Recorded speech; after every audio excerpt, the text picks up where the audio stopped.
to another video with two exciting back-to-back double game weeks in game week 22 and game week 23 and a blank game week 25. We have got a plan in this video to show you how to navigate game week 22 to game week 25. However, before we start, please remember to hit that like button, smash that subscribe button. We will really appreciate it. Also, feel free to follow us on Twitter at FPL_A+. So to kick off the transfer plans that we have got, please note that we have got two free transfers and we've got two options. The two options are, we've got plan 1 on the left hand side and we've got plan 2 on the right hand side. In both these options, our plan is for game week 22 to possibly take a -4 with 3 transfers.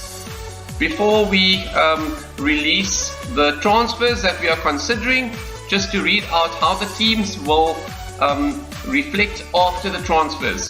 In goal, we've got Kepa Arrizabalaga. At the back in defense, we've got Ben White, Luke Shaw and Kieran Trippier. In midfield, we have got Marcus Rashford, Bruno Fernandes, Gabriel Martinelli and Riyad Mahrez. Our forward line is Erling Haaland, Eddie Nketiah and Harry Kane. On the bench, we've got Danny Ward, Andreas, Nathan Akai and Tyrone Mings.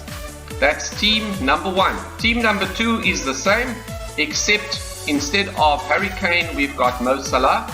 And on the bench, instead of Andreas, we have got Mitrovic. And instead of Mings, we have got Bueno.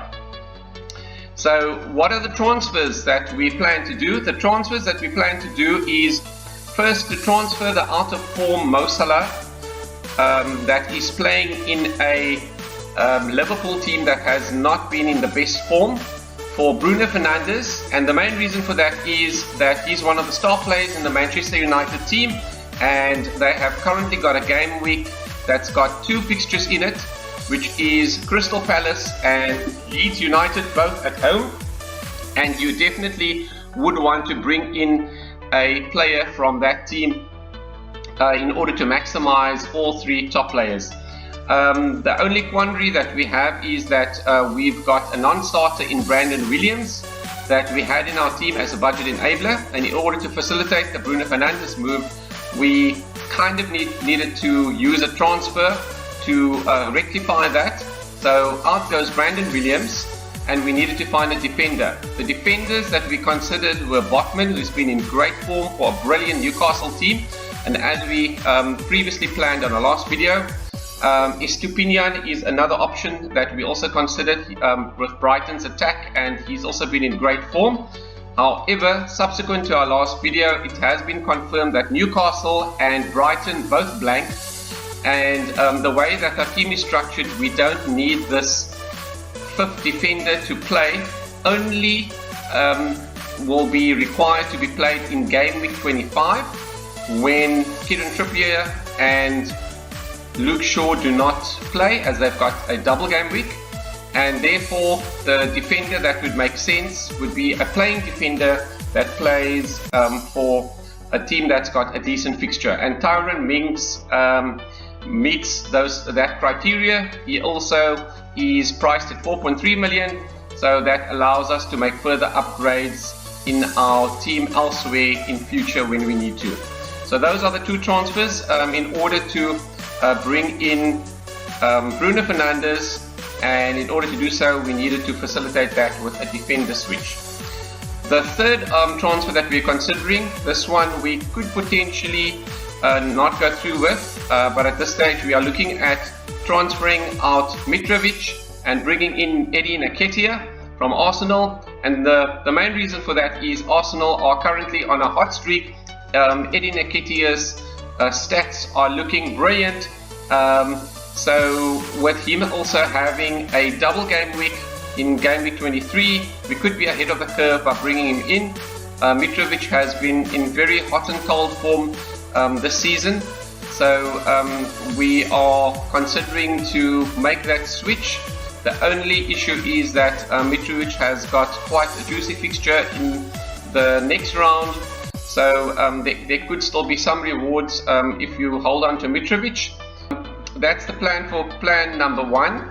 For plan number 2, the transfers are very similar, except instead of Mo Salah, we are removing Harry Kane, and for him the replacement is Nketiah.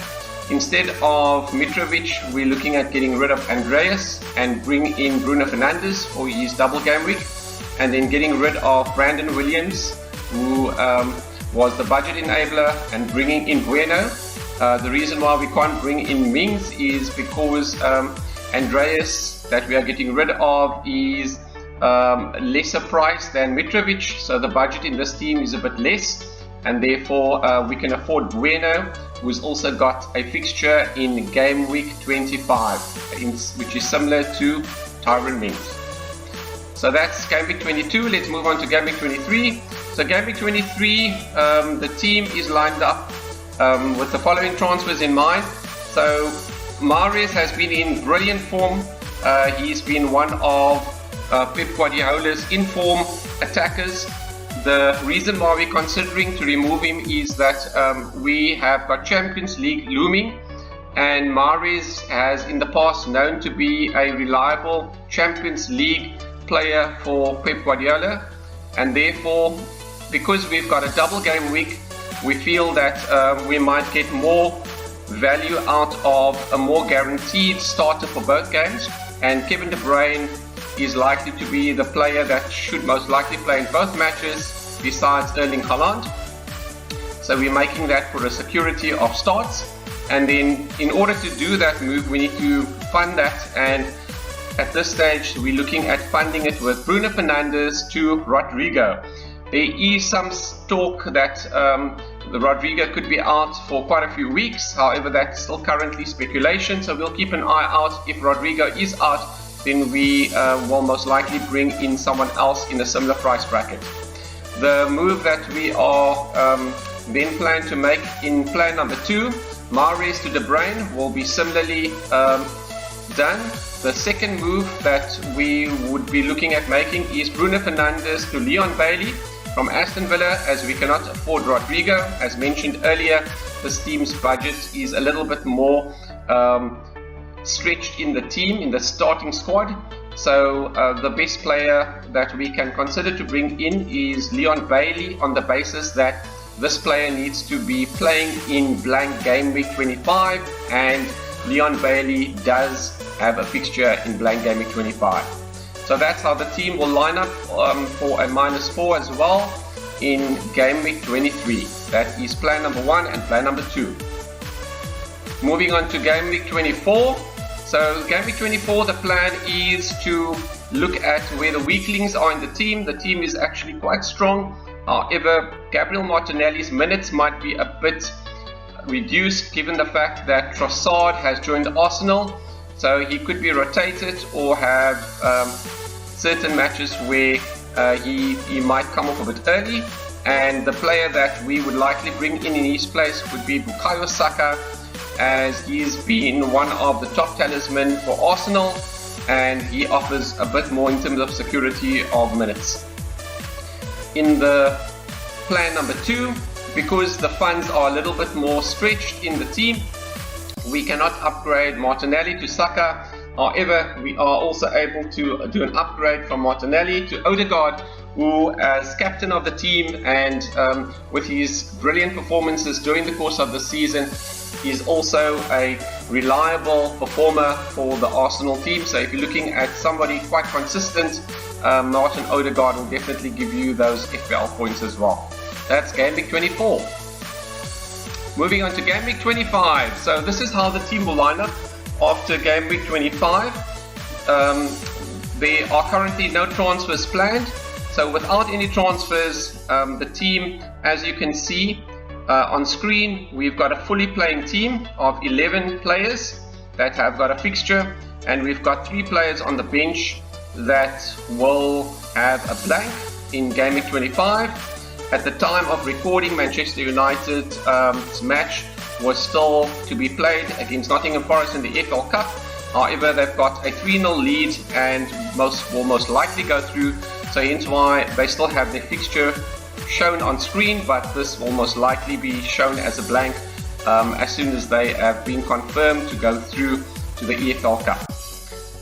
In terms of team number 2 or plan number 2, we've got exactly the same position where all the players that you can see on screen, the starting players, have got a fixture, and we've got 3 players on the bench that would be blanking.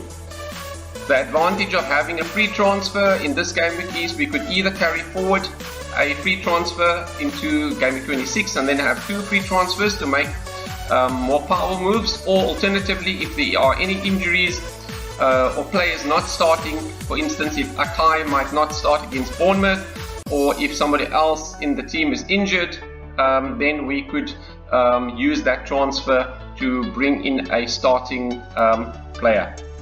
So that is the plan in order to navigate from game week 21 or game week 22 rather to game week 25. At this stage, please comment down below, what do you think about this plan? Do you prefer plan number 1 or do you prefer plan number 2? Also comment down below, what is your moves for game week 22? That's it for this video. Hope you found it quite useful. Good luck for game week 22 and beyond, and may all those arrows be green. Until next time, cheerio.